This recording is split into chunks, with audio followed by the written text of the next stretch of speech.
And it is Friday. We usually record these on Thursdays, but I slept through Thursday. So here we are, embracing another set of ideas from A Course in Miracles. How are you this morning, Barrett?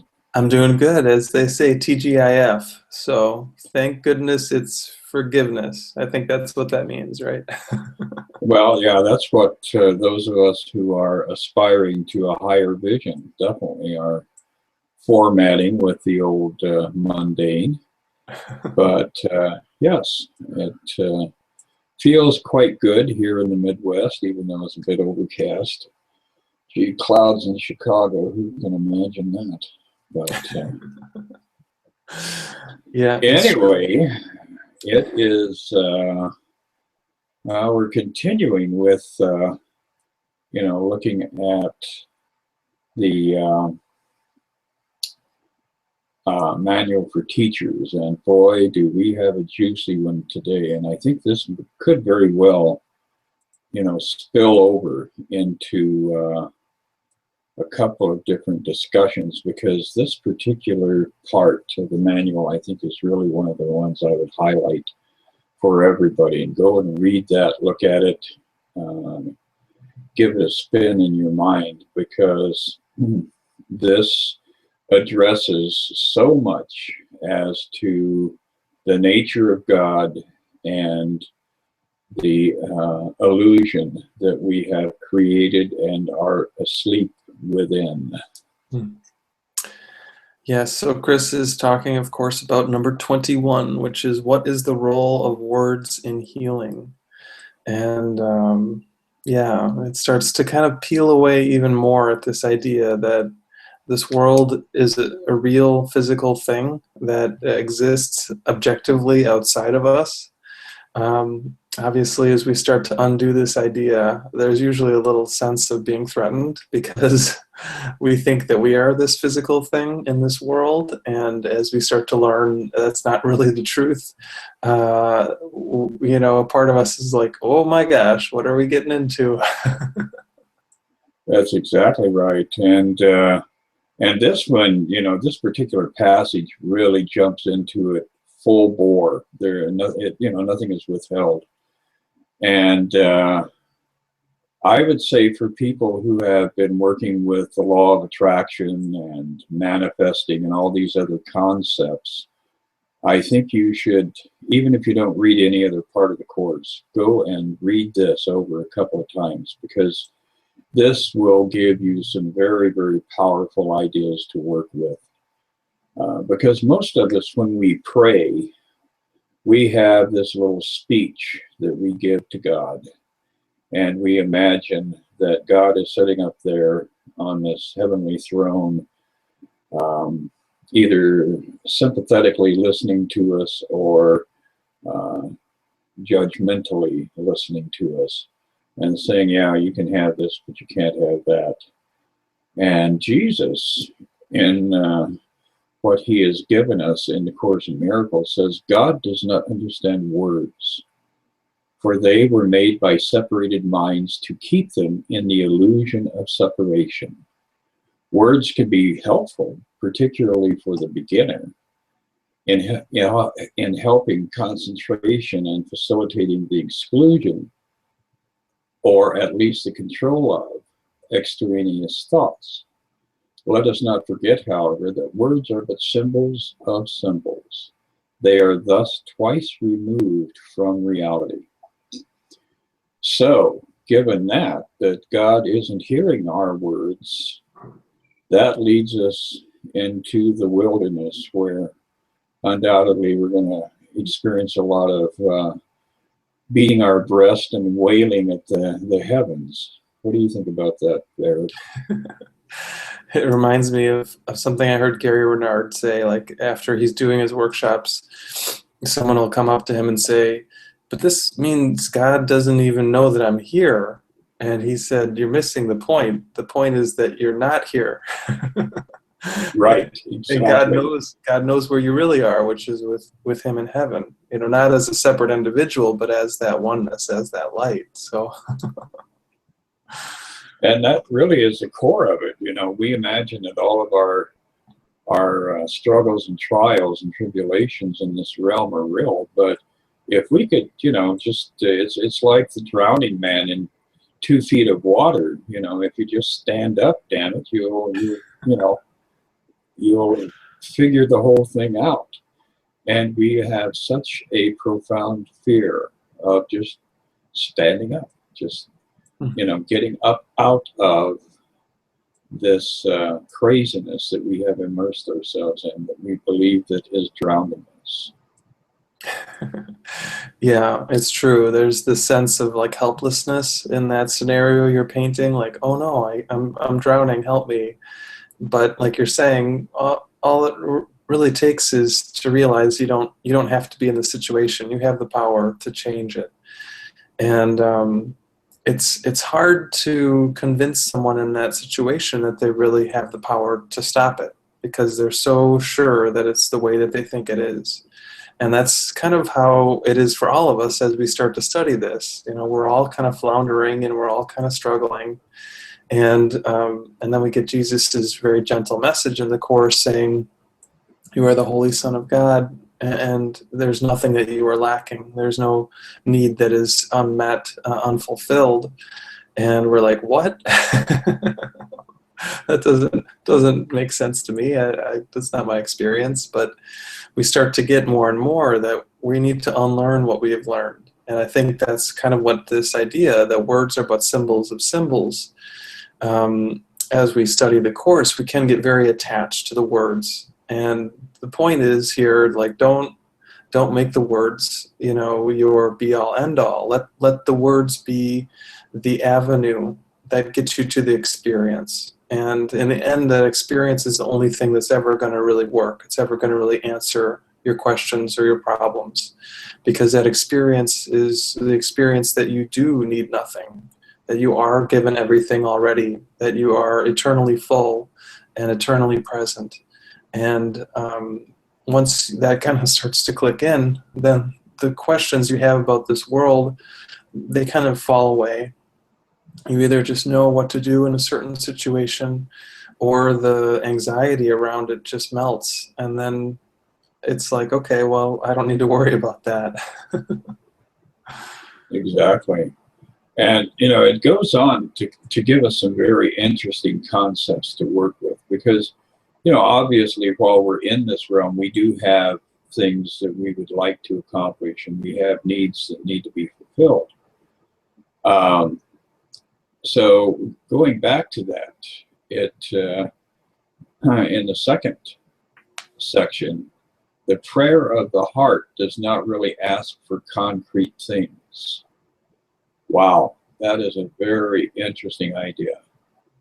It always requests some kind of experience, the specific things asked for being the bringers of the desired experience in the opinion of the asker.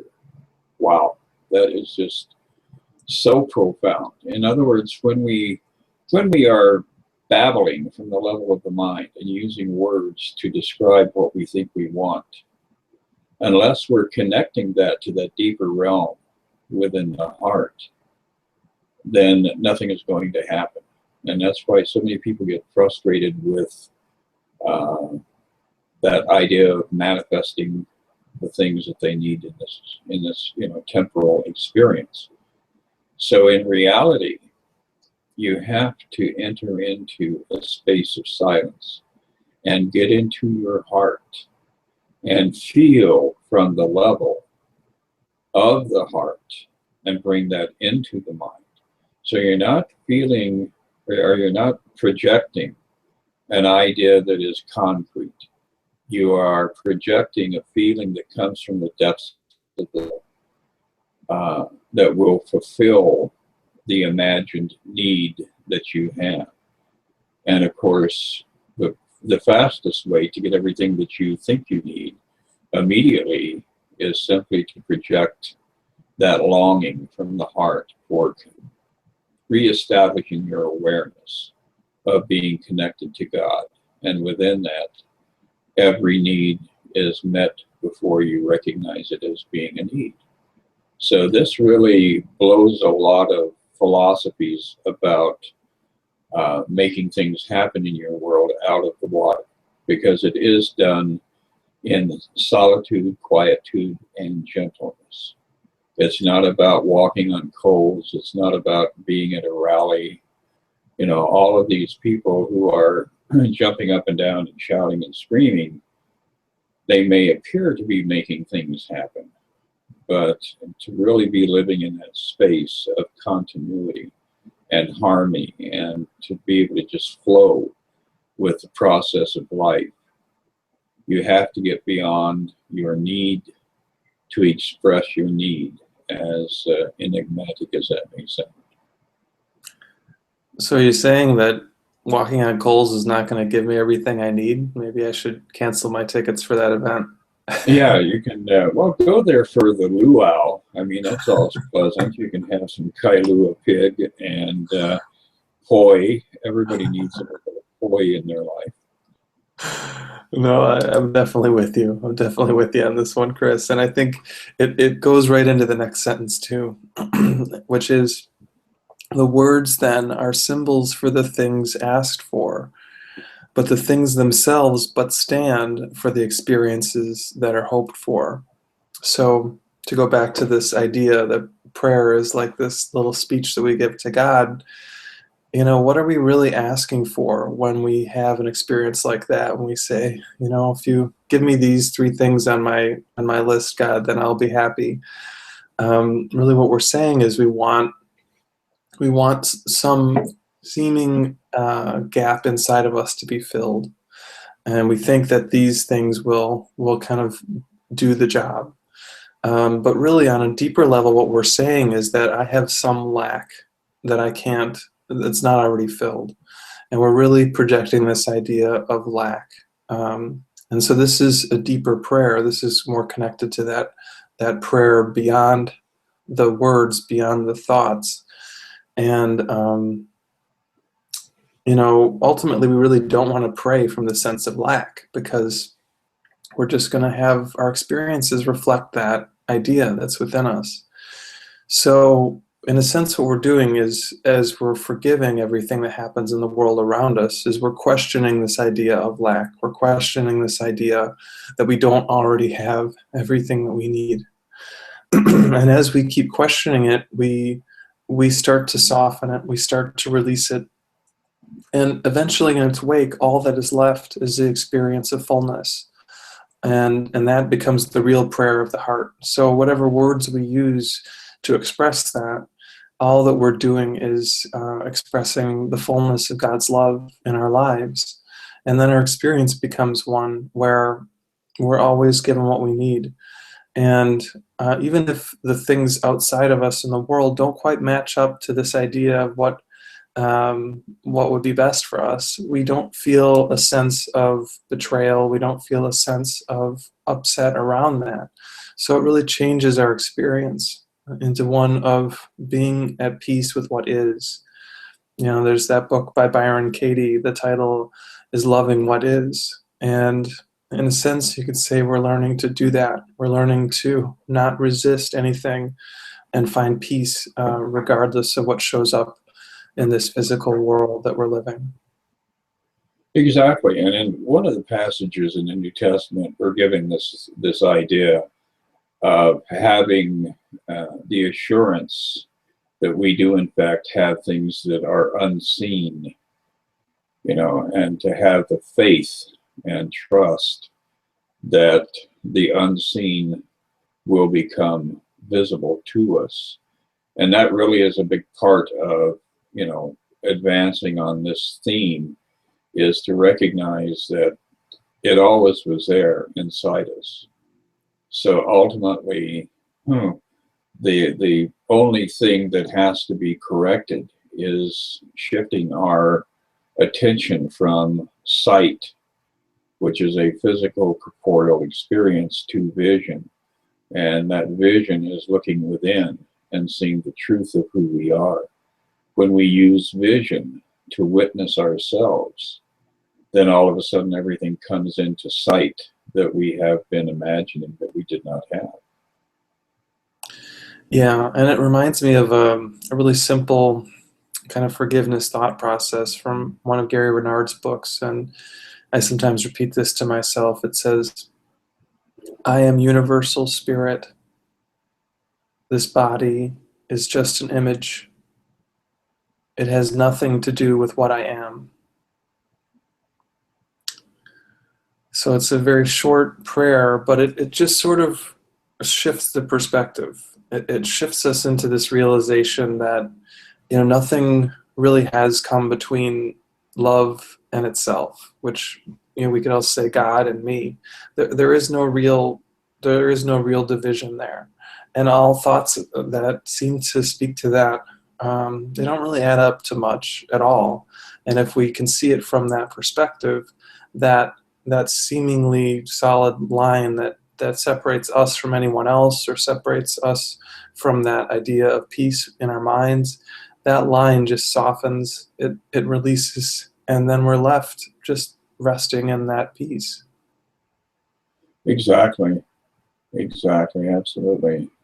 A little bit further down in the text, it says, now this I think is really a hot line. It says, it is impossible that the prayer of the heart remain unanswered in the perception of the one who asks.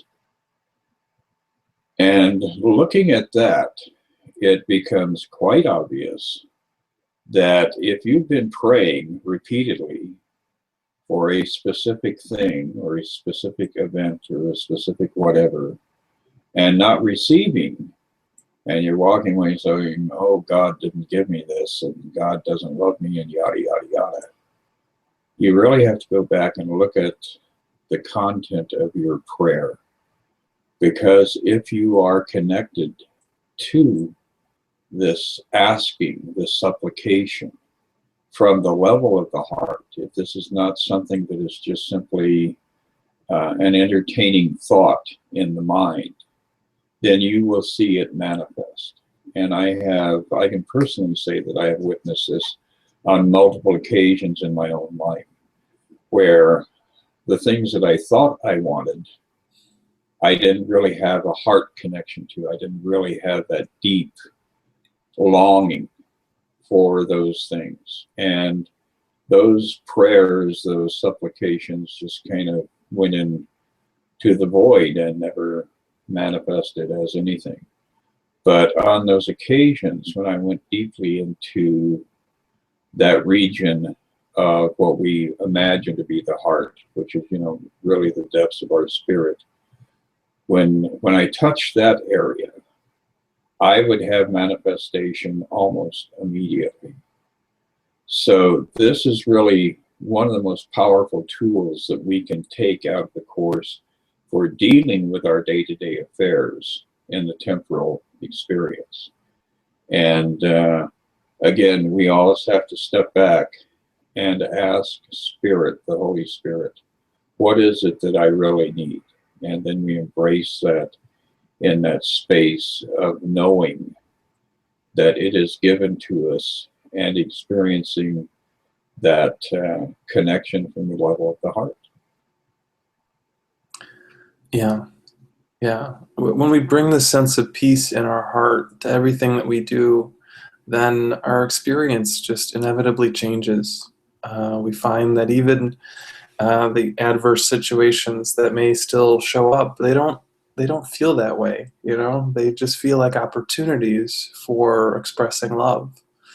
I remember talking in a Course in Miracles group recently about Donald Trump, and the kind of struggle to see him with eyes of love too, and to realize that whenever anyone is saying anything unkind or saying anything kind of outrageous, that we can really look at that as an expression of them asking for us to still love them, and becomes that call for kindness, that call for compassion. And when I remember to see it that way, it definitely helps me to say, yeah, every child of God is worthy of love. And even if the seeming expression of their asking for it is dysfunctional, it still has that same deep appeal that we can all learn to listen for. That's very true. And, with the Donald, um, he is definitely a brilliant, brilliant example for most of us here to transcend all of our smallness and to recognize how very pained most of humanity actually is. Because Donald is willing to extend himself to the degree that he will do anything to get attention, to get somebody to look in his direction. And so the more insulting the statements he makes is to the broader public, the more he senses a success, simply because he's filling that need for people to be constantly paying attention to him.